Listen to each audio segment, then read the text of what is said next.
Hello, and welcome to another episode of the Pedophile Huntress. Tonight, Joann and I are here with one common goal, that you be encouraged in heart and united in love. Joann's been with us before. You could hear her entire story. It's on both the podcast, all of the stations, and also on my YouTube channel. Joann's written a book called Taking a Different Path, Finding Joy in the Journey. And the interesting thing, on the back of her book, she writes, "This is my story, and I believe that this is just the beginning of my journey." And I wanted to talk about that because I think I really just wanted to bring Joann on and give her some love tonight. Through that, spread the love. There's this beautiful scripture that I wanted to start with that's in Isaiah 40, and Isaiah 40 says, "Comfort, comfort my people, says the Lord your God. Speak tenderly to Jerusalem and proclaim to her that her hard service has been completed, that for her sins she's been paid. Oh, sorry, that her sin has been paid for and that she has received from the Lord's hand double."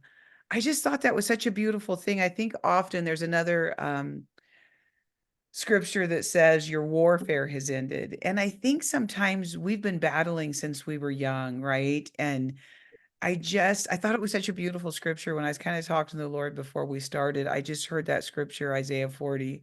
And really, Joanne, it is sometimes it's time when God says it's time for the warfare just to stop. Like I want to give you back double for all the trouble. So, bringing the listener into this story, this is Joanne with me tonight. Joanne starts her book, and I just want to go back for those of you that don't know the story. It's good to come into her story. Um, and she starts with, let me go back a little bit farther. I wasn't back enough far enough back. In chapter one, it's called Tarnished Treasure. Her book is very good. You should get it and read it. She says at 5, I was molested by a male friend. And then she goes on to say somewhere between 5 and 11, another family friend that I was entrusted to babysit with began molesting me as well. And then she goes on and says, we moved into a city when I was 11. Others started molesting me as well. Then a few paragraphs down, she said dad was abusive and mom was in her own little world. And then skip some words. And then she says, I'm estranged from my siblings at the time of writing this book, and I do not see this changing anytime soon. And now I feel as if I'm an orphan. For the listener that doesn't know, Joanne also has been recently widowed. I thought it was just so interesting. I try to prepare and really bring to these my heart, my soul, my mind, my spirit, and listen and give to the listener and the person here kind of a legacy of hope. And Joanne, I just feel like I wanted to start there with you and just talk about that kind of orphan spirit and how you think maybe it's with you, maybe it's not with you. I'm estranged from my siblings. It often happens in family, but that's all of what I just said was in the length of about 10 paragraphs. That's wild. I mean, we skip over this, but then, it's like we don't go home. Well, we'll get into that. I just want to stop right there and talk about that. I feel as if I'm an orphan. Talk about that a little bit with us. Um, for me, it kind of started when I realized that I didn't adhere to the same value systems as my mother and my siblings. And it was kind of like dad and I on one front, and my siblings and my mom on the other front.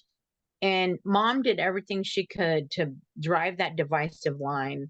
I was asked all the time, what is wrong with me?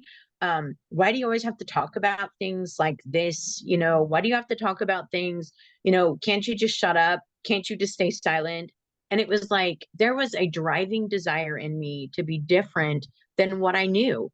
And I can't tell you how many times, I mean, even dad did it sometimes, like if you have an opinion and I don't share it, you don't have an opinion. And there was always this little voice inside of my head that just said, that's not right. That's not right. And, Mhm. God gave me a voice for a reason. God gave you a Right, voice for a reason. right. And I believe that we are those strongholds that are able to reach past what we've been through so that we can help other people because we know what it's like. And my siblings and my mom, the only time they helped people was when it made them look good. You know, that Right. little Oh, halo up there. yeah. Oh, yes. And I'd rather wear my horns and have my halo tipped off of it than be so judgy and so self-righteous Mhm. and so Betty better than you. I have never thought I was better than anyone. And even though I don't care much for my siblings and my mother, I'm still not better than anyone. You know what I mean? I make Mhm. better choices, better decisions. I care more for other people. And, but yeah, I have never felt like, and you know, it's not just with my family, it's with so Mhm. many others. I've never felt like I fit in because I'm so ultimately different. And I think that's by design. And I think so many times, though, that people forget to honor that part of themselves and then they end up not happy. And I wonder now, I'm going to challenge that just a little bit because now I have a heart that sought truth all the time. And trust me, nobody liked it in my family. I could see what kind of prigs my parents really were, but I couldn't do anything about it because I was a child. Right. However, I wonder, Joanne, too. I mean, I knew Joanne in school, so I've known Joanne a really long time. I mean, like way back. And you were always kind and you were always welcoming. I think sometimes this abuse started very young for you. It started very young for me. At that moment, the only thing I want to challenge is at that moment we start feeling different, don't we? Oh, absolutely. I have always felt like a round peg in a square hole or a square peg in a Mhm. round hole or a, I don't know, you know what I mean? But I've never felt like I fit anywhere. And Mhm. that different thing, though, once you honor that and start to blossom and bloom into it, it really changes you from the inside out. Right. And Well, yeah, go ahead. and I think you're right. You know, those of us who have been through the types of things that we have been through, we know true pain. We know what it's like to feel like that square peg in the round hole. We know what it's like to feel ostracized, not wanted, not valued. And so we exude that kindness because we know what it's like to not have it. It's very true. And the truth is that when you are touched as a child by these childhood sexual crimes, you are different. You are no longer the same. You know, it'd just be like getting in a car wreck. You're going to not be the same because you're going to have that trauma. Now, if that car wreck left you without a limb, that's going to follow you for the rest of your life. And I do think childhood crimes, no matter how much we go to counseling and we try, there's residual effects left with us. And what I try to do in my life, and I know you do as well, is honor that. Because if I was left without a limb, well, I might be able to get along very well without that. I'm still going to not have a limb, right? Right. And you're right, there is also spiritual ramifications of those types of things. We become marked and the Mhm. enemy realizes that. And you know, Absolutely. and it's I, you know, did a whole bunch of research on that and it was like freaky, like how that really happens. Like they can spot you like a mile away, kind of like in the Yes. animal kingdom when the female is you know, ready to, yeah, anyway, you know what I'm saying. But yeah, No, it's I just do. I think I'd like you to talk about that for a little bit, though. It's something that we haven't really talked about on this podcast, but I hear so many people say that it's like I had a target on my back after I was first molested. I yeah, also think that pedophiles, I do think there's a spiritual aspect. I'm hugely an Ephesians 6 girl. I fight with weapons that do not exist in this world because I believe that I belong to a kingdom that doesn't exist here, right? And so I fight that way. I do feel like we're in a war. And I also think that pedophiles are dark, Joanne. That I don't think that you can do what these people do to children without having giving over a piece of yourself or a lot of yourself to the dark kingdom.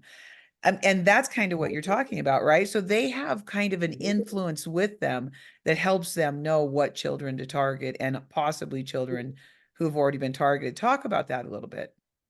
Yeah, they do. It's like, like I said, in the animal kingdom, when the male tomcats can smell the female tomcats. It's kind of like that, only it's in a spiritual sense.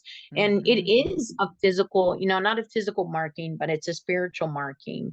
And they just know it I don't know, it's kind of like a magnet. They're drawn to this child, and because they know that they've already been, or they're either in the process of being groomed, or they're groomed enough to where they're um the word is not coming to me, but when they're ready to, be violated against, or and it's, like I said, I did some research on it. It was one of the creepiest things that, and again, having had it happen to me, I'm like, how did they know? And then later Mhm. years, having done the research and finding out that it is, it's actually spiritual.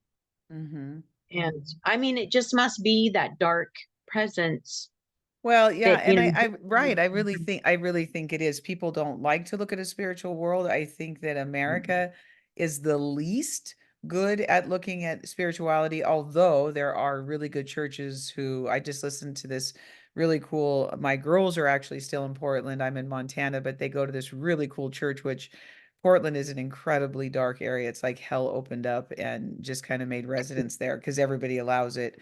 But anyway, he right. was talking about that as well. And we are in a spiritual battle, and these things genuinely know things, right? Like demons know things just like God's angels know things, just like God knows things. And so when you, and again, Joanne, I really think, and I've said it and I'll say it till the day I go back to God, it's a perfect crime of hell because you begin to destroy people before they even have a sense of who they are. Children have been violated. They have now these wounds that carry with them. They don't know their sexuality is broken. So often, are you really gay, or was it because you were hurt and molested as a child by a same-sex person, and that was the thing that first sparked your sexual interest? So, I mean, it is a perfect crime of hell, right? And so I think the other thing that I wanted, is there anything else you wanted to say about that before we move on? Because certainly do, since you did some research, but I really do 100% believe that it is a perfect crime of hell. Yeah, I agree with you 100%. Right. So one of the things that I noticed as I went through your book was that there is this theme, and I recognize this theme. We are either numb or cut off, but there is this place in your book where you talk about emotions are the journey that begins to heal us. But emotions are not easy, Joanne. So I have a line in my book where I talk about keeping emotions in a tool belt. And when I would come upon a situation in life, I'd think, oh God, what emotion would I use here? Because I was dead. I was dead because how could I survive? Right. I mean, I couldn't survive living in my parents' house and having my brother rape me as a teenager and all these things. So I didn't really feel anymore. Can you talk about that a little bit? A lot of times, and I would like to address this as well as medication, because medication numbs us. Mhm. And that is a very worrisome thing for me, because I know, and I think that you can't heal from it until you address it. And I'm Mhm. not saying, please do not, I'm not a doctor, please do not stop your medication if you're on it. Um, but it does numb you. And I know that sometimes that's done to help you. If the feelings are too extreme, then you obviously need to slow that down. But I have always found that no matter how hard those feelings and emotions were, that I needed to feel them. I needed to Mhm. go back. And the other thing is, I found about these emotions is when you're younger, such as when you and I both started being abused, there was so many, we didn't have words to explain Right. how we felt. We didn't have um someone to come alongside and, oh, you must be feeling wounded and hurt. We didn't have those tool belts or those people to come along, because we weren't able to talk about it. I know, I remember, even in the 6th and 7th grade, talking to somebody, and I was called a liar. I was told that that didn't happen. And Is that so I started to crazy? shut my prison. Yeah, it's like, okay, just because you don't, and I'm facing the same thing now as a widow. People that didn't know my husband are judging and shaming me, because we lived as roommates for the last 7, 8 years. And so, do I miss him? No, not really. We were just roommates. Some things had happened and I had clocked out of the marriage. I didn't ever cheat because I know that that's on me. But people are saying, don't talk about your husband this way. Okay, just because you don't know what went on inside of my home doesn't change the fact that it happened to me. And we can say the same thing about our childhood sexual abuse. It's, Hmm. you may not like it, or you may not understand it, or you may not have ever dealt with that type of a situation, but it doesn't be any less real to me and to you just because you don't understand it, you know Well, and exactly. Right. I think you hit on a lot of things there, but I think it's interesting to me that it's easy for people to say. There are millions of people who've been hurt by childhood sexual crimes. That's easy for people to say, oh, millions of people have been hurt and molested, blah, blah, blah. However, when that story becomes personal, and Joanne, we're right next to him, that is nowhere that anybody wants to stand. And I yeah, don't I don't know if I think there's a lot of reasons for that. I think sometimes it's the denial in their own life. But don't I you see agree. that all the time? Like people want to live in this weird, I'm going to create a good story. I'm going to tell that story. And then I don't want to stand by people who don't just tell a good story because you make me uncomfortable, right? Okay. And yes, that's very true. But the reality is, as long as you are lying to and denying your story, you are Right. causing yourself harm and wounding yourself further. I have found, okay, and again, going back to my marriage, I was dishonest. I mean, it's not like I'm going to go out there and smash my husband and tell the story of the things that I think he did or didn't do or should have done, could have done, would have done. But the bottom line is I felt like a liar because I wasn't Right. honoring my story. And like I said, it's not my job to make him look bad, and to smash him. That's not my job, because I believe that God knows. God knows what happened. God knows what happened to you. God knows what happened to me. And whether people agree or like it, it doesn't change that fact. And No, once and you go ahead, keep stand up going. on that, and Hmm. once you embrace that, and you kind of become invincible a little bit. Well, you do, but let's dissect that a little bit, what you said, because something that you said is really important. So I remember having this other girlfriend. She'd come stay with me in high school. She loved my dad, like she loved my dad. My father was raping me at the same time that she came to our house, and this is in high school. So years later, when I decided to tell in my 20s, she didn't believe me. And she said, I was at your house. You guys had a good house. Like I liked your dad. He was funny. My mom ran a Bible study. So part of this, the dilemma is learning to believe yourself, Exactly. understanding why you didn't tell the truth at the time, and being graceful with yourself because it's hard. A lot of these patterns just continue in our lives, right? So we started that as children. We kind of made believe that life was better than it was, even though you and I did not receive the comfort we should have as children. And then, 100%. right? And then what happens is we find ourselves in these scenarios again, like you're talking about with your husband. So, like, even in your book, you talk about, your husband always being there for your children and that sort of thing. But the truth is, I believe both places can be true. Talk about that a little bit. Yeah, I mean, he was a good man. He was. He was a weak man, and he made terrible choices, and he made excuses for those choices. And I am one of those people. I'm like, seriously, okay, you made a choice. I'm okay, I'm old school. I am old school. You made a choice. This isn't an addiction. This isn't cute. It's not funny. No, you made a choice. And that choice, hurt me and possibly others or whatever in those situations, you know what I mean? But I'm just no nonsense, like seriously, I don't have time for this, and so yeah, I clocked out of the marriage, and we lived, like I said, as roommates. And He was a good man though, and I wasn't negating that. I never did.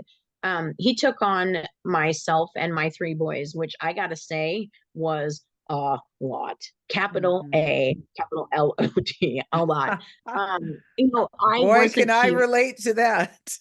right? I wasn't healed when we got together, and there was a lot of trials and errors. And, I mean, as far as that goes, he was a good husband. He was. But there were just some other things that were just like too much, you know? And again, for us standing up for what we'll tolerate and what we won't, and having that choice, Jody. Oh It's my goodness. huge, As a right? child, we lost our choice. We We did. didn't get to say, I mean, we Yep, said it. I know I did. I said, stop, that hurts. Ow. I said all the right things, but we weren't given a choice and they didn't listen because we were right. children. And Exactly. that's really uncool. But I think also in your way and in my way, we became defenders of children. I Right. know I did. I know I And absolutely did. defenders of ourself though, too, right? You And have so to. Yes. your husband died unexpectedly. Do you think that this gave you the opportunity just to be kind of walk freer, or because you were still the same person. This is what people understand, is whether you talked about it or not, you're still the same person, right? Your heart was the same. I know you. I know your heart was the same living with him, but now you're speaking about it because he's not here. So I get that. And it's kind of, it correlates to why people won't talk about abuse at all, or betrayals, or any of those things, even in childhood, because people are alive. It's going to make all these issues. It's going to make problems. Can you talk a little bit about that? So you mean why I didn't talk about my husband? Yeah, when he was alive. Um, I was processing so many things and finding the link between um the things that happened to me as a child and me also allowing other forms of abuse Hmm. was it was I was on that rabbit trail, or the habit trail, the little wheel, Oh, yes. and it's an ever evolving process. You know what I'm saying? 100%. And, Yes. and so and how do you define abuse sometimes? Hmm. Like, my husband never ever said an unkind word. I can tell you, he never ever said an unkind word in 30 years. He never raised his hand to me. He never raised his voice to me. He was never unkind. He was, but there were other things that I guess you just don't talk about. You know what I'm saying? Hmm. And that's his story. And trying to hold that fine line between how what he did affected me and what to share and what not to share. And as abused people, we struggle with that boundary of Yes, we do. what should I share, what shouldn't I share, what's appropriate, what's not appropriate. Hmm. And also Right. now, yes, I am free and he is gone. And again, I'm not here to sully his reputation. Men struggle with things that women don't struggle, porn, for example. Right. And that is something that I, as a female, do not understand. I mean, Hmm. I think God made the bodies beautiful, but I don't spend all my time looking at them. I have better things to do with my time, whereas men are visually stimulated, you Right. know. So there's that. But yes, I am free. And again, now is and also as a mother, as a wife, mother, daughter, Hmm. cousin, yada yada yada, the list goes on.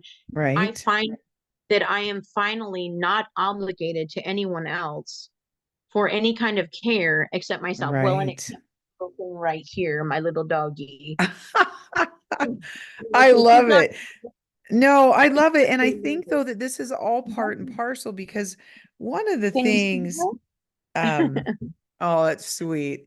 One of the things about a continual growth pattern in life is you change. Like you meet people and you think your tolerance is different, and you what you think, and I can say this for myself. I've been with many people that I didn't think were that abusive when I got with them, but I stayed in counseling for 20 years, and the more I'd grow, the more I'd think, "Oh my God, what the hell am I doing here?" You know what I It's mean? And not. your eyes. Excuse me? It's an ever opening of your eyes. It's like you The think, oh yeah, I've got this. And then you're like, yes. but wait. And that's when you either need to decide to take the bull by the horn and say, okay, I'm expressing boundaries here and I'm not tolerating this. And and again, that is showing self-love. And a lot of us abuse people really struggle with showing ourselves self-love, Right, and right. also realizing that setting boundaries and being healthy is a form of self-love. Well, it is. And see, this is exactly to me, it's a wonderful conversation about exactly how it happens in childhood. Childhood happens, and then you grow up, and then you get freedom, and you get to leave home. And guess what you want to do in a few years is start talking. And so you've never talked before because you never could talk before, and it's your family, by the way, or it's the secret, by the way, or it's your dad's best friend next door, by the way. So then you get out of home and you're like, wow, I'm free. I can talk. And then the more you grow, the more you want to talk, which is usually why people begin talking about it in their 30s. So when we think about this is exactly the scenario, Joann. And because people are like, why didn't you tell? Well, why didn't you tell anybody? And you want to say, okay, seriously, first a child. But these patterns continue because you continue to grow, right?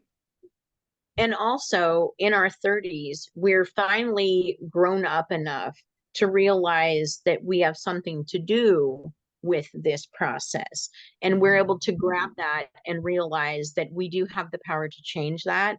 Because I've realized, they're always saying, okay, what is your ideal audience? And I'm like, anyone who's been abused. And they're like, no, no, no, no. And I'm like, well, what? I abused women. Yes, that's my audience. And they're like, no, you need to have a target audience. And then I finally realized what they were saying is that around the 30s, maybe Mm, 35, maybe mhm, close to 40, you get to that point where you're like, I have to do something about this. And then you start seeking help. You start mhm. working in the workbooks and doing, you know, um, counseling and things like that. Yes, and so I understood what they were finally trying to say to me.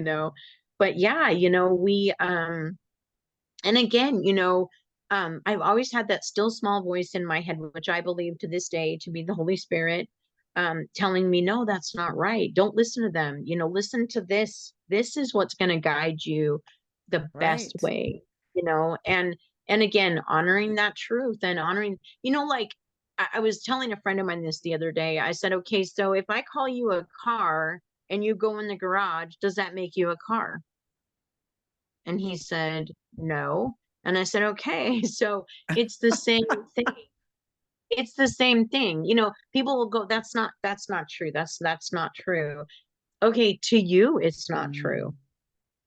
To me, it's every day of my life. These things are in my head, in my heart, in my memories. Yeah, it's true. But just because you say it's not true doesn't change it. Well, right. And again, I love to say that you see you because when we're looking at ourselves and taking our eyes off everybody else, because that's God's job. Everybody else is God's job. Your abuser is God's job. Your husband is God's job. Your sister is God's job. Your brother is God's job. So if you see you and you're always focusing on yourself, I think life gets a little bit easier because the only person that we really do have any control over is ourselves. But listening to Absolutely. you, I think that the patterns come back to us, right? So now we're in this marriage, we're in our marriage 30 years, these betrayals happen. You don't have to share the betrayals, but these betrayals happen. And I do think sometimes old patterns slip in. I'm just going to not start feeling. I'm going to check out. I'm not going to really feel. I'm not going to really put my foot down and demand. See, if we were seeing ourselves, we might, but then they don't respond. And then it's going to be this constant back and forth. And then the old pattern of I'm just going to put my emotions away. I'm not going to feel. And you kind of go, does that make it? I mean, I do think those patterns come back. Do you think? Yeah, absolutely. You go on, autopilot because you can't change it. Like I realized, and I don't, part of that was, this is my second marriage, my third, long-term relationship, and finding out that I couldn't change my ex-husband, and he's also gone as well. He was an alcoholic. He was physically, mentally, emotionally, verbally abusive. Mhm. And so I thought I did better this time. And even though I did better in some aspects, there was still woundings and those old feelings of, oh, I can help somebody. I can change them if I just love them enough. Mhm. And so, Right? yeah, you're like, whatever. You can only change yourself. But Well, right. Keep going. when you can't, you just get to that point where you're like, what's the point? You know what I mean? And I knew that I couldn't make it financially on my own. And Mhm. so I just thought, well, I'll just stay and I've had worse relationships, and again, but then that clocking out that absolutely like, yeah, Right. difficult. So, see, but to me, because we hear the world talk to survivors and say, well, you never told. Well, and so now you're hearing the same thing. But to me, it's the ultimate same pattern, right? We know how to survive. We know how to go into survival mode. We've been doing it since Oh, we were children. You bet I actually know how I should be treated, but I'm not being treated that way here. So I'm going to shut down. I mean, that to me, it's logical. Right? Especially when we're so good at it. Right? And so I don't understand what the hard part of saying, I'm just using tools I know. yeah, it's what we're used to. It's what we're Exactly. used to. I can't tell you how many people have said to me, Joann, why don't you ask for help? Joann, why don't you tell somebody? Joann, Mhm. and it's because we've ended up going on our own so many times because of Yes. the people that Yes. say we're not telling the truth, the people that don't believe us, the people that don't want to believe that that person's capable of doing what they did, yada, yada. I mean, there's so many There's so scenarios many. over why we didn't tell. Exactly. But, Right. And Joanne, you have your chapter 11, I think it is, where, you're now your children go away. Your mother actually is helps them alienate from you.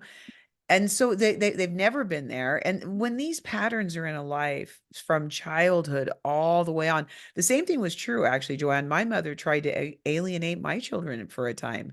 They actually were like, man, should we trust mom? And here she is, my abuser. And she's telling my children to go away from me and not to trust me. So, I mean, that's a huge betrayal after betraying me my whole childhood. Now you're trying to get my kids to change. These are huge things that people don't understand, that when you come from a lifestyle of trauma, really, and you don't ever have comfort, our skills around any territory we're in appear a little bit differently than everybody else's, right? oh, absolutely. They do. Yeah, they do. And rightfully so. We are not them. You started with, I was different and I've been different. Now, you and I are both loving, caring people. And and anybody who probably sat next to us would like us. But the truth is, there's an isolation in us that's really that God has to continue to search for in us, because we've been thriving out here by fighting. And that's why I wanted to start this whole talk with Isaiah 40, where he says, I want to call out to you and tell you that your warfare is ended. That's a hard thing to hear for us, isn't it, Joanne? Because, right, here comes another thing in life. It's just ready. I'm ready to fight. Here comes another thing in life. We know how to fight, but to be still and peaceful is a difficult thing. And so, what do you have to say And about that? more so to trust that someone really means it. Yeah. Yes. And we are talking about God here, and I know you and I are probably about the same age or within, I Mhm. turned 60 in January, and yet I know that I have 60 years of experience proving to me that God is who he says he is, and he will Mhm. do what he says he will do. But that old fight, flight, fawn, or there's another Mhm. one. Now they've added another one to it, which I can't seem to remember. But anyway, those old feelings are very hard Mhm. to shake. Huge, Joanne, huge. It's like I know that I am who I am because of God, and I know it's because I trusted him and given Mhm. my heart to him, and I do Mhm. believe that he is that. But I also know that that he is in heaven, and even though he's with us, he's not here. And you and I both know that we have had to go it alone so many times, and maybe that is because of a fear of not trusting. I know that's huge for me. And once you've lost my trust, man, everything else follows. That's it. And and it's like, look, I'll be kind to you because that's who I am, but I won't trust you. I won't give you Mhm. the opportunity to hurt me ever again. I mean, and I'm not like cut and dried with that. Like I give and I give and I give and I give and I give, and then I'm like, okay, dude, I'm done, and then I'm out. You know what I mean? And like I Right. said, we were married for 30 years, 20 of it, where but and the thing is the more you lose my trust, the less there is for you to ever gain back. And that's basically what it is. And Right. and again, that knowing that you and I both have been scrappers and we can make it on our own, so we don't need people, Mhm. which it's that's big too. I mean, Well, it is big, but it's exhausting. And so what people don't understand is when you're in a relationship that you really do want to leave and probably should leave, I think it's really important that we talk about this for a minute because I think a lot of abused people find themselves there, Joanne. And then people are like, oh, you're kidding. That happened? Yeah, that happened. And the other thing is when we learn to trust ourselves, I don't really give a shit what you think about me anymore because I trust who I am and I'm doing what I need to do for myself. And I think I love AA has this saying that says, what you think about me is none of my business. And I live by that. You know what I mean? And I love that because the stronger and the older I get, there's this inner fortitude. I remember my grandmother told me, Svisby, it's a Finnish thing. And for you Finnish people, I'm sure I said it wrong, but she was 100% Finnish and it means inner fortitude. And I've seen it other places since then. But when I was a child, I'd never seen it anywhere. Well, actually, I was a teenager. And she said, sweetheart, you have this. So there are people that have this inner fortitude. However, that doesn't mean that we don't want to fall down sometimes, that we really want to trust sometimes. And it doesn't mean that we don't stay in relationships that we should get out of, right? yeah. I've always had that inner fortitude, like you said. I don't know how you said it, but anyway, yes, definitely. Hmm. I've always had that. And the thing is like, I think that, again, going back to that knowing, ourselves Hmm. and standing up for ourselves. And again, boundaries are so Hmm. incredibly hard because we have to choose to Hmm. honor ourselves. And it's only through us holding on to that strength that we have that we're able to do that. But, I think that a lot of times the abuse makes us question ourselves. Oh, absolutely, it does. And then when people don't It's believe us, second guess. And then, you're yes. like, again, I don't know too many people that have gone through the type of things that we've gone through that aren't able to say, dude, I know what I've been through. I know my story. And whether you believe it or not, it isn't going to change. You may not like it, it may make you uncomfortable, but my story doesn't change just because you don't like it. Now, as a younger girl, I began to think, did Mhm. I just like, did I dream this up? Is it a bad dream? And then at some point in time, your spirit checks and you're like, no, Well, and no. I love that. I love that we always, when we talk, we touch on these things. When you're young, I think a lot of people, if you have a notion that you were abused.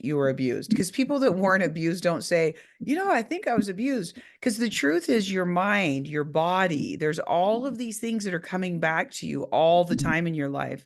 But you've got to check into them because what we usually do is think, that's some crazy fog memory that I had. There's no way that I had to go down on my mom, or there's no way that, my brother raped me and when my room was blue. And so we deny it and we allow that fog to stay in there. But you're right, Joanne, as you get older, you just learn you actually don't step into who you are until all of a sudden you say, that's my story. Man, it sucks. and nobody's going to want to hear this, but fuck you guys, I'm telling it anyway, because this is who I am. And I was a victim. And I do get angry at that because nobody really is like, I got this message on LinkedIn today, and somebody found my book that used to work with me. And he said, Jody, I can't believe that's who you, is this your story? Because man, I always respected you. Now I honor you. That's a beautiful thing to hear at 60, Joanne. But what about the other, 40 years 50 years that we lived with absolutely no support? Because now I'm strong and saying, I don't care what you think of me. I had a cousin call me flipping out the other day about, don't you dare say anything. You know what? I believe her father was there. Her father was there the night of that murder. I want to know if they know something. I have the right to ask. There's a dead woman. But see, all of these things, people are like, you need to shut up. No, I don't. No, I don't. You have no right to tell me anything. So, the same thing is true for you, Joanne, but it wears on us that why can't people just be kind and say, wow, I'm really sorry you went through that. In the end. Why do they have to add their 2 cents? What do you think that is? That 2 cents they I add? think that it makes them so doggone uncomfortable that they, I don't know, and a lot of times I think, because I've heard it, oh gosh, so many times, don't talk to me about that. No, no, that didn't happen Hmm. to you. Think that either they are hiding the fact that they were, Hmm. or they don't know anything about it, which I pray that that's true. But I do believe that there are more victims out there than they actually say that there Oh, are. 100%. Only 1 in 9. 1 in 9 report. 1 in 9 I, okay, only 1 in 9 report. report. That's true. Yeah, no, they But say that's actually, yeah. So the numbers are times 9. So if you have 60 million people, do that times 9, because 1 in 9 report, they say. And I think that's true because people do not report. I wish everybody listening would call and report, because if you did, it would make our justice system have to listen, because they love saying, oh, I know there's millions of you, but there's not really anything we can do. And bless the heart of those prosecutors that do. But I'm telling you, they hate these cases. They don't like to have them. I wish everybody would call, not even for you. If you're 60, still call, because if that pedophile is alive, protect the people behind you. Okay, go ahead, Joanne. I have to tell you what happened when I did finally report at the age of 18. So when my mother found out about what happened, because I busted 2 men and put them behind bars, and my mom was always like, "What do you have to talk Good about? Why do you girl. have to?" And I was like, "Well, because it happened to me." And then she freaked out. My dad came downstairs. He left 3 hours early to go find the 2 guys that I told him about that molested me at the age of 5.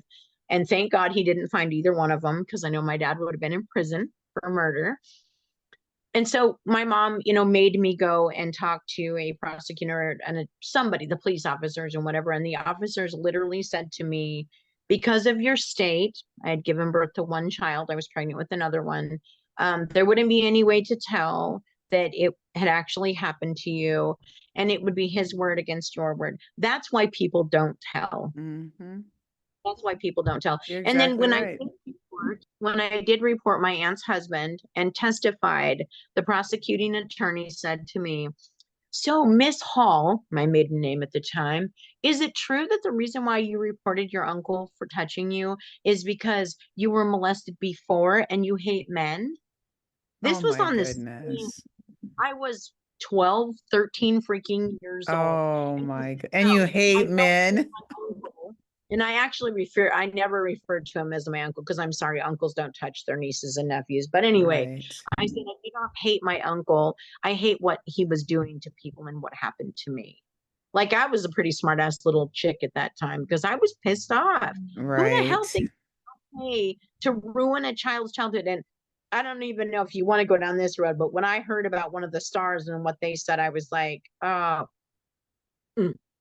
Now say that And again. You're welcome to talk about that. I didn't catch what you were saying. so I had overheard that Oprah Winfrey had said on a national publication that when you are touching a child, it shouldn't hurt if you do it the right way. Oh, right. No, you should And I'm want it or like, something. I heard her talk about that too. I think did you this ever is ask? just an opinion of mine, but I think that she's made a lot of money in the pedophile industry. I don't know. just I'm as pretty sure where there's I have. smoke, there's fire, and I'm suspect of that woman.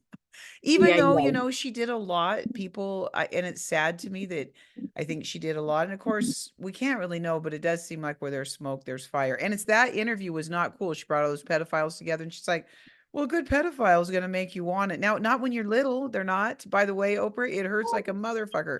yeah. They're not going to make you want it. I'm sorry.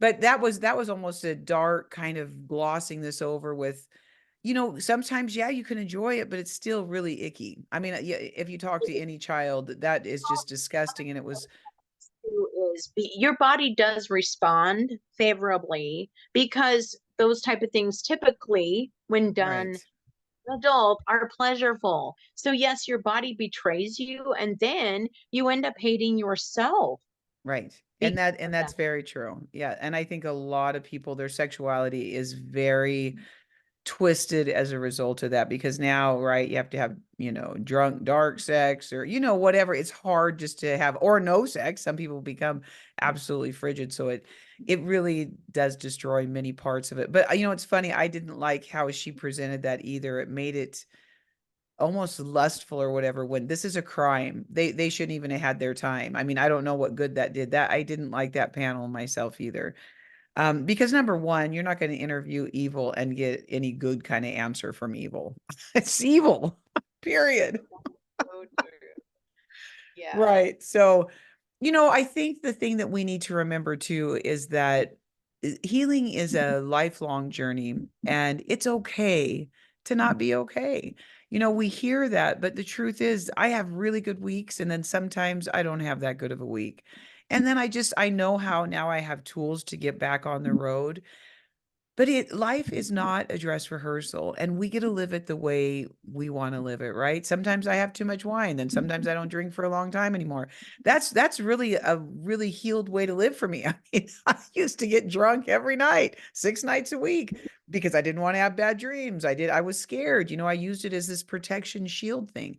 Well, I don't have to do that anymore, and I'm thankful for it. It's nobody's business how I live, Joanne. Well, and actually, I completely understand. And as a widow, coping with the loneliness, I was drinking quite regularly, and I thought, no, you've made a habit out of this, and you don't need it. And so I recently quit again. Besides that, when you're older, it's harder than hell to get up the next day and have any energy when you do that dumb stuff. Well, So that's yeah, that old country song, "Hangovers hurt more now than they used to." that's so unfair, And what sucks is I just bought a brand new bottle and I'm like, okay, so now you're not drinking anymore. But I know, it's a choice. And, we have to choose to do what's best for our bodies. And when your kidneys Right. are screaming the next day, you're like, okay, we're done. It's not Right. helping. Well, and my Okay. point is that's an easy thing, but I think, to have grace with ourselves as we grow, and it's okay to not be okay, right? Because it's Oh, and that is the way it is. And when you're uncomfortable, then you're more than willing to work on that. And and you are choosing to do the work and put that in, and when you're uncomfortable, that just means that you need to start moving again into whatever it is that you need to start processing and working through. right. And And I've yep, go ahead. then change. I used to hate change. It would drive me crazy. It would give me anxiety, and I would Right. end up in the bathroom because my stomach was upset from change. But now I've realized that the only thing that's constant is change, It's so and now true. I find beauty in it. Right? The fact that we can evolve, we can grow, we can say, I used to believe this and now I don't. And and we can continue to grow and evolve. I think that's what it's about, is evolving. You know what I mean? Um, just watching, I mean, one of my supervisors said to me, Joann, if you could see how much change I've seen in you. And I said, no. I said, if you could see how much change I've seen in me, you would be Mhm. blown away. I mean, it's beautiful that you noticed it, but when I think Mhm. about the changes in me and the fact that you can Right. sit here and you can slam me all you want to, you can say all the terrible things you want to about me, you shouldn't be talking about this, you shouldn't, whatever, you blah, blah, blah, blah. And I am just like, I see nothing but pride. I see nothing but strength. I see nothing but that inner fortitude that says, you know what? I'll make it regardless of what happens. I will make it because that's who I am. See, and that's beautiful. And one of the things to remember for anybody listening, and if you are in an abusive, I don't think Joanne was talking about severe abuse in her marriage, but if you are in an abusive relationship, remember that you can get out. You don't have to stay because often we do go in these patterns of solitude, put our tools away, put our emotions down, and we just stay stuck. So don't stay stuck. I love that. And actually, I want to spend the little bit of time we have left talking about chapter 29. She talks about what's helped me. And in here, I love it. You talk about counseling, you talk about journaling, writing it out, talking with friends, which we're doing tonight, going to the beach, music, which I use all the time. So talk to me in these last minutes that we have together about, your husband's past. You're opening up about some betrayals and some feelings of loneliness and dark times in your marriage, which I'm sure anybody that's married can relate with. Talk to me about those things that you're using now to cope with as you go forward, because that's how you ended your book, which was so beautiful. Well, first of all, I'd like to plug the fact that I've created a workbook and a journal Awesome. book based upon my book, and it just gives you guided questions to help you through. So, not everybody's trauma is the same, but I still wanted to give the Hmm. reader the opportunity to have a book and a journal in one that can help them, ask those tough questions. Who Hmm. was your who was your offender? What happened to you? Have you healed from these things? And right now, I am in a huge state of journaling and collaging. I am a licensed collage therapist, so I can guide you through collaging. And it's just trusting your mind. So you have to get outside of your heart and you have to go because your mind knows more than your heart knows. And you have to step aside and allow. So you go through magazines and you pick pictures out, and I just made one of the most beautiful collages about grief No, and that's about the, cool. and I showed it on my Facebook page. But the thing is if you step aside, because what's going to happen is you're going to pick out a picture or a phrase or a word, and your heart's going to go, that's not true. And your mind's going to go, step back. I got this. And then you put these things together, but they read like a freaking book. I mean, it's just I so bet. I literally I could show you 20, 30, 40 of them. And when I first heard about it, I was like, you can't do that. That's art. You can't do that as therapy. And then I did one and it was like, holy crap, what the heck? It's like and I don't believe in this, but it's kind of like a tarot reader or a gypsy telling you your story. It's kind of like that underground. It's the Holy Spirit, is you're using the Holy Spirit to unearth these things. And I'm not kidding. It literally goes, I look at them and I'm like, holy crap, wow, how did that happen? You know what I mean? But I Hmm. trusted my body to to be gravitating towards those things that I'm not willing to admit to myself, maybe even. You know what I'm Hmm. saying? Yeah, And absolutely. it's really a beautiful process. The other thing that I've turned to is my art. Um, and I still have three more books in my head, plus a child's book, which is completed. I just need to find somebody to illustrate it. And writing, journaling, really No, talking that's about things. cool. Well, and the thing is you have to be honest with yourself about what's Hmm. happening. And like I said, Randy, I don't believe he ever cheated on me, but he preferred porn. And it's a lazy man's way of taking care of his own needs. And it just split the chasm between us. To me, that's cheating when you are, Hmm. looking at, Oh, and it feels like rejection. I had a husband. I've had a few husbands, but I had a husband that I walked in and he was uh, porn and him, and it was really an awful feeling. We didn't stay married very long, but it's a well, terrible feeling, and not only that, but it really made me doubt who I was as a woman. right? That's what I'm saying. You feel rejected, don't you? Yeah. I Yeah, felt like something wrong with me. exactly. a plus size woman, that the world doesn't always prefer curves. Right. Right. Um, yeah. No, I think that it's hugely affects your worth as a woman when, your man is doing porn. I totally get that. And even cheating, my first husband I was married to for 18 years, he cheated on me all the time. And then when I left him, I got men that cheated. And I finally learned that cheating wasn't about me. It was about them. And porn wasn't about you, Joanne. It was about him. But it And took so long to get to that point where you realize that, but it oh, doesn't so make long, it any less. You know what I'm right? saying? Oh, for Because then you're, years I didn't eat and worked out, thinking if I just look better, he won't, that. And it wasn't about me. It never was about me. It was all about him. And, that's the thing about UCU. If had I been not looking at him so much and looking at myself during those years, me and my children wouldn't have received all of the brutal treatment from him that we got. But all I did was look at him because people often that have been abused as children just, it's like you just hand this blank check to someone and say, here I am, take everything you want. yeah. Oh, here, you forgot some. Here, take this too. And we don't Yeah, have the other anything left. about abused people is you are so busy with your peripheral that it's Yes, hard to focus back where it belongs. And again, that was one of those things I learned in my first marriage. It had nothing to do with me because at that point with my first marriage, my husband always was cheating on me with chubby women. So I'm like, wait a minute. Something's I gotta see this. I gotta see this. And then I realized that it really had nothing to do with me, my body, mhm, my you know, um, exactly. but it took a while to get that.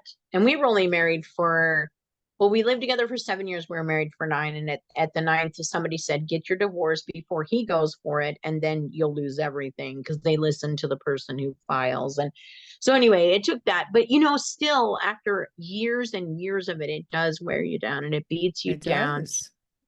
a point where you're just like, what's the freaking point? Hmm. What's you know and that's where I was in my marriage. And like I said, my husband was a good man. He helped everyone. He was but I just could not deal with that anymore, and I didn't have the belief in myself. Hmm. And so I just stayed. And the other thing is too, and this sounds very selfish, but I am the one that wanted us to buy our house. And I'm the one that devised the plan to make our credit good so that we could. And I'm like, I'm not going to lose my investment. And so, anyway, Right. No, there's nothing wrong with that. I think, and I'm sorry. I'm sorry to hear that that happened in your relationship.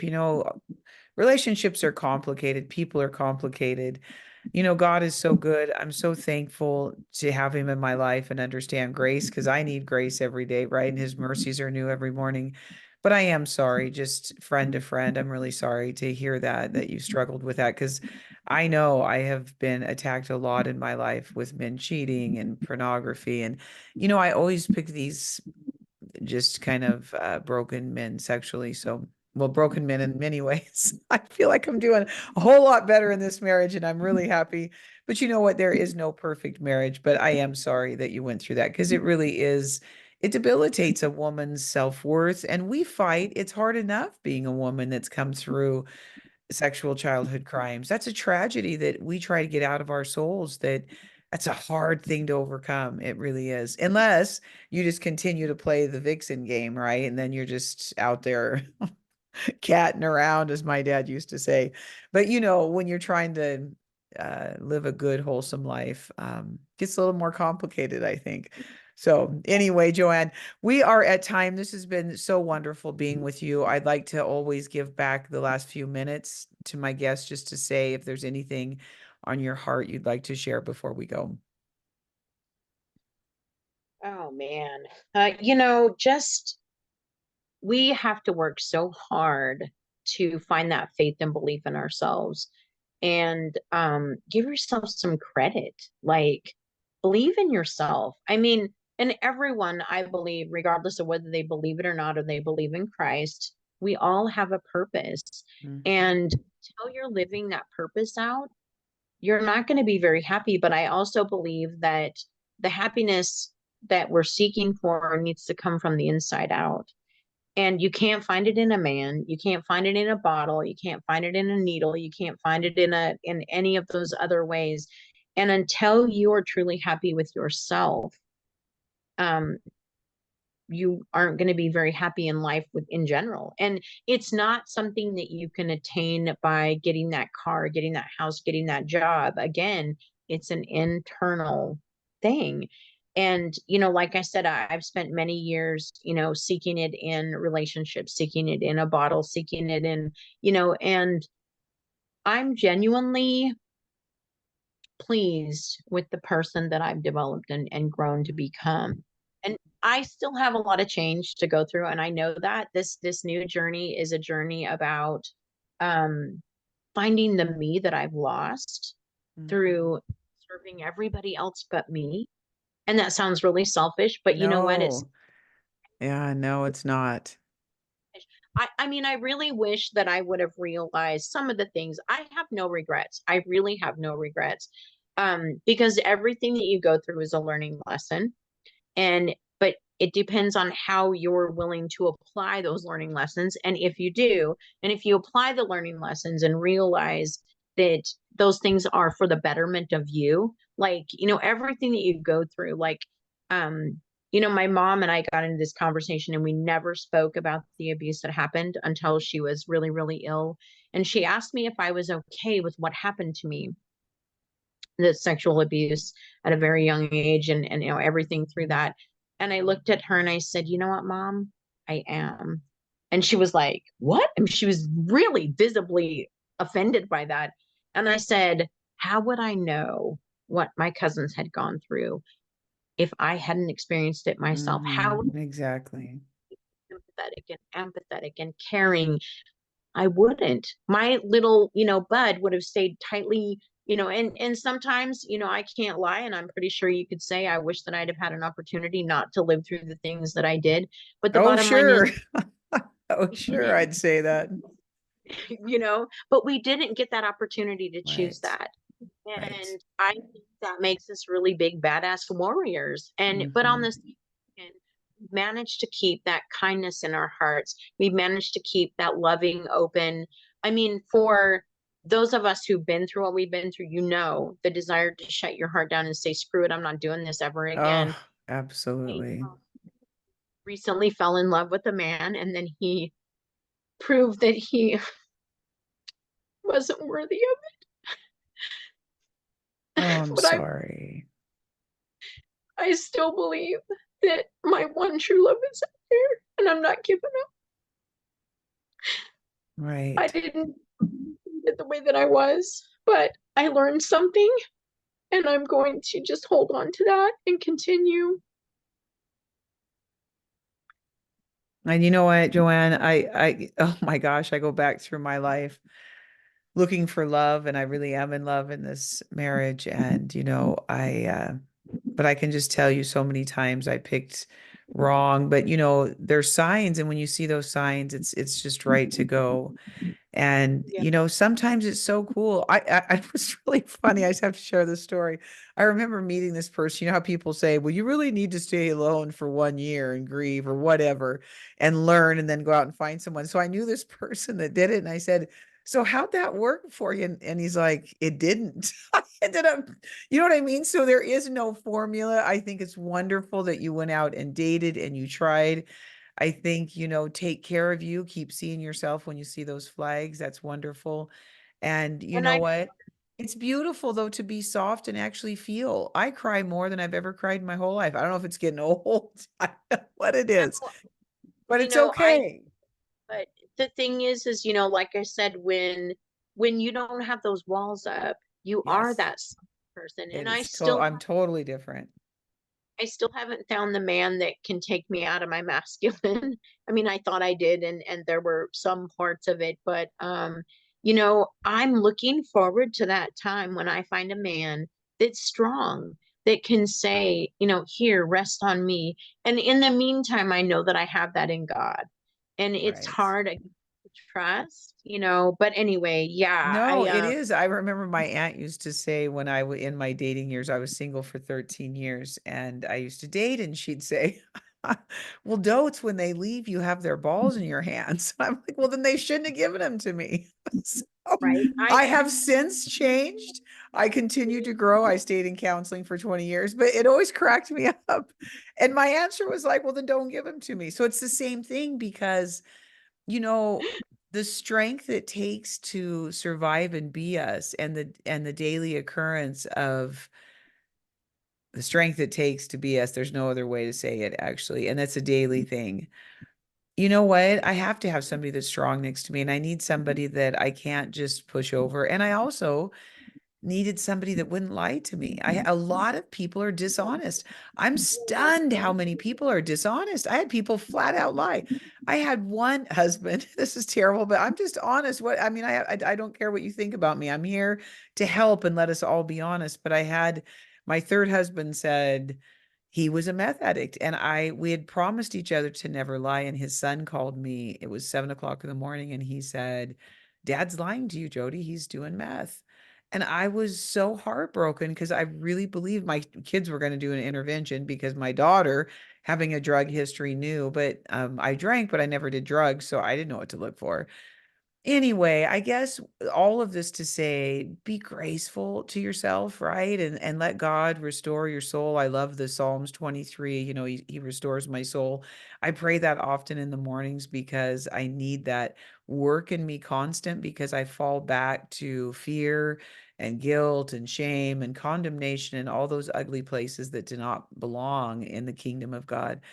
And so be good to yourself this week. I love you very much. Thank you for being here. Thank you for your honesty. It actually brings out honesty in me because the one thing that a survivor's got on their side is honesty. And you guys use it as a weapon because it's a beautiful tool to have in your tool belt. So, you know what, Father, restore people out there. Blessings over Joanne, extra safety to her this week. And we'll see you next time. Yeah. Thank you, Bye bye. Joanne. Good night.